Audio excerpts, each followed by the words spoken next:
নাসিরউদ্দিন পাটোয়ারি বাংলাদেশের রাজনীতিতে একটি উদ্ভট চরিত্র আমরা প্রতিনিয়ত দেখতে পাচ্ছি। বিশেষ করে উনি যত বক্তব্যই দিয়ে থাকেন তত বক্তব্যই ব্যাপকভাবে সমালোচিত হচ্ছেন, কিন্তু সমালোচিত হওয়ার পরেও তিনি আলোচনায় থাকার জন্য এরকম বক্তব্য দিয়ে থাকেন। এটি আমাদের ব্যক্তিগতভাবে সেটি মনে হচ্ছে। দেখুন, গত 3টি জাতীয় নির্বাচনে বাংলাদেশের মানুষ প্রত্যক্ষভাবে কোনো ভোটাধিকার প্রয়োগ করতে পারেনি, বিশেষ করে 2014, 2018 এবং 2024 সালে। আমরা যেটি বারবার বলি, এই 3টি জাতীয় নির্বাচনে যদি মানুষ ভোট দিতে পারত তাহলে গণ অভ্যুত্থানের প্রেক্ষাপটই আসলে তৈরি হতো না। সুতরাং গণ অভ্যুত্থানের যে স্পিড, সেটি হচ্ছে একটি জনগণের সরকার প্রতিষ্ঠা করতে হবে। অন্তত এই অন্তর্বর্তীকালীন সরকারের এই দায়িত্ব রয়েছে। সুতরাং সেই অন্তর্বর্তীকালীন সরকারের পৃষ্ঠপোষকতায় থেকে তাদের আর্থিক সহযোগিতা নিয়ে যেই নতুন রাজনৈতিক দল গঠিত হয়েছে, আমরা সেই রাজনৈতিক দলের একজন শীর্ষ নেতা যে বক্তব্য, সেটি গণতান্ত্রিক আচরণের পরিপন্থী বলে আমরা মনে করি। কারণ কে কয়টি আসন পাবে এটি আসলে নির্ধারণ করবে এই দেশের জনগণ, এবং জনগণের ভোটাধিকারের মাধ্যমে সেটি নিশ্চিত হবে।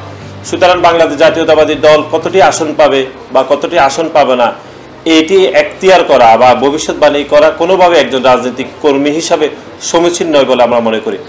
আমরা